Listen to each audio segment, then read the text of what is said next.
I know it when I was 6 years old that I am different. Most important thing for me was that my family would accept me and would love me for who I was and who I am. It hurts inside not being you, trying to be everybody's perfect person. So like you can't be against science. That I physically exist in the world. Stop doubting what you think you might not have, because everything I didn't know I would have today, I'm in shock. Because at the end of the day, no one can dictate you on what you can do. You have the power to change your life. Foundational alignment is the most rewarding thing that you can give to yourself. Definitely have as many conversations as they're comfortable with. And we need to understand each other. And we need to learn from each other.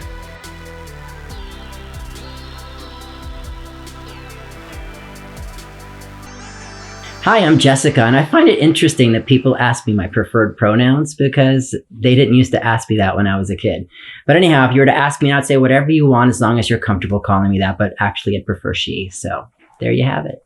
Bueno, mi nombre es Jessica Lam. Soy cubana y mi pronombres son ella y ellas. So I was born and raised here in Miami, Florida, which makes me Cuban. Actually, what makes me Cuban is that my parents are Cuban refugees. They met here at Miami High in Miami when they were teenagers, and they fell in love and had a baby when my mom was just a mere 17 years old. And I was raised essentially around a Cuban culture with a Chinese parent. So a lot of my culture is around Chinese Cuban. So I associate with both Asian and Latin American cultures. So it's interesting. I love cooking because I'm Cuban, of course, but actually the best cook is my mom. I'd love to learn her flan recipe. I'm pretty good at making her flan. Haven't perfected it just like my mother has done, but that is something that I am working on perfecting while she is still here. The thing I like to cook best actually has very close sentimental value to me because my grandfather used to babysit me when I was young. I was the oldest of 4 kids. So being the oldest of 4 kids in a Cuban family meant you were the responsible one. You were the one cooking for your siblings. My grandfather taught me how to cook what he would call Chinese chicken. And so it was about mixing things together into a pot with some chicken. And learning that at a young age was something I kind of perfected. And it has a special place in my heart because when he passed away in 1986, it was one of those things I kept with me to take forward and give to my children and grandchildren. So people often ask me if I'm related to Wilfredo Lam. Interestingly enough, I didn't think I was. I always heard about this famous artist, Wilfredo Lam, and I would say, oh yeah, we're related. It wasn't until my aunt confirmed this a couple years ago that he's actually a distant cousin of my grandfather. So yes, my genealogy does have him in my family. So I am related to a famous Chinese Cuban artist. How do you like that? Familia es todo. Familia es quien soy yo. Familia es la más importante cosa en mi vida. Cuando yo estaba en mi transición, esa era la más importante cosa para mí, es la acepta, que mi familia me acepta como soy yo. Y es difícil, pero yo sabía lo que yo decidí hacer va a ser difícil para ellos.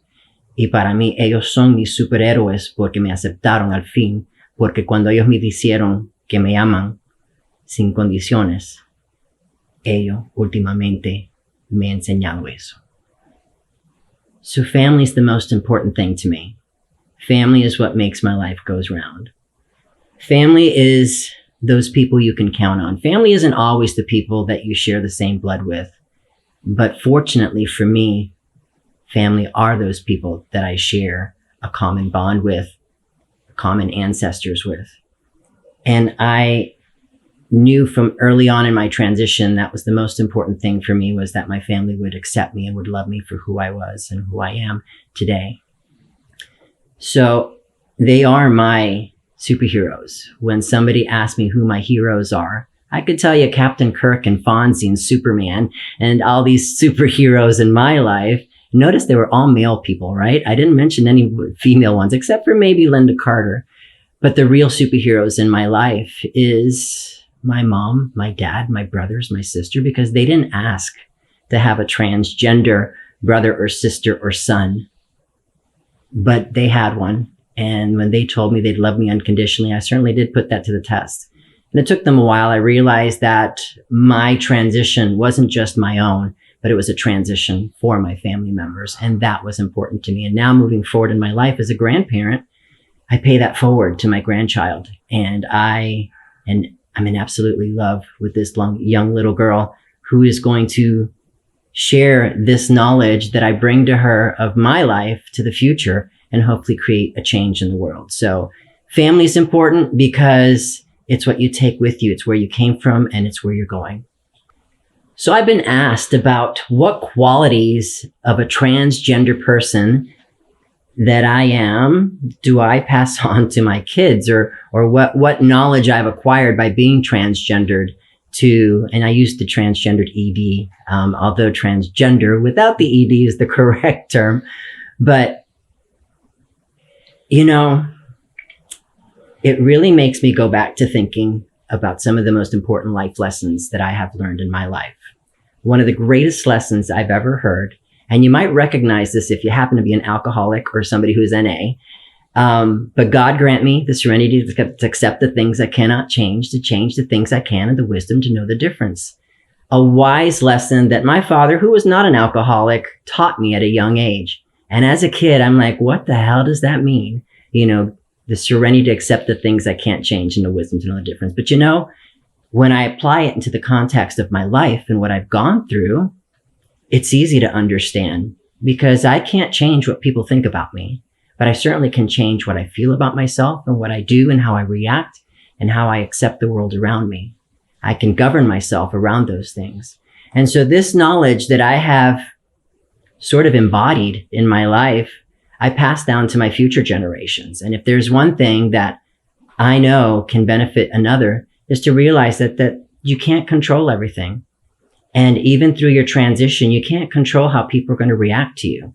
And there's going to be losses in your life. There's going to be people that won't understand.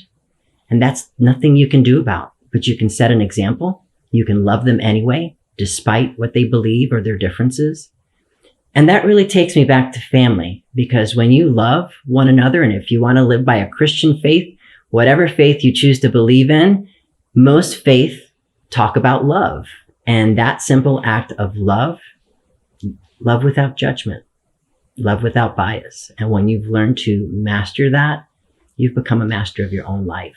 So transgender or not, we're human, we hurt, we live, and we all have knowledge to impart with one another. But if there's something I've learned is exactly that. Just be happy. So coming from a traditional Latin family, I was raised in a Cuban household. And as many of us who have grown up in Cuban households knows, our parents are proudful people and conservative. My dad was one of those men who couldn't say, I love you. One of those men that when I was a teenager and I would be a punk and tell him, Dad, why can't you just tell me you're proud of me, that you love me? He would say to me, well, son, because that's who I was. Do I go to work every day? Yes, Dad, you do. Do I come home from work every day? Yes, you do, Dad. Do I sit down and have dinner with you at the table? Yes, you do, Dad. But why can't you just say I love you? He says, because I don't need to tell you I love you. I'm showing you. Still, as a 16-year-old punk, I'd be, Dad, I just want to hear I love you. And he had a hard time saying that to me. Let's fast forward into my 20th year of life. And as I decided to transition, and here I was living my truth as a female, as a woman, with 2 kids who I fathered, who were my kids. I was their dad. And my dad would come to me and says, let's have dinner together. And he sat me over dinner one day, and me being a 23-year-old punk, you know, my dad would ask me, are you happy? And I'm like, Dad, sometimes I'm happy, sometimes I'm not. But I understood what he was asking me. And he was asking me if I had peace with my decision. And Dad, yes, I do have peace. And in that moment, he stopped the conversation and says, no, I want you to know something. He said, I love you, and I'm proud of you. And I see how difficult that decision has been for you. And I want you to know I'm here for you. And it wasn't until the year that my dad passed away that I realized how much he loved me and how proud he was of my life. He had only told me that one time over dinner, and when I was 23, something I'd been waiting my life to hear, that I love you and I'm proud of you. And he would say it all the time to my children, his grandchildren, but he would still have a hard time saying that to me even after that time.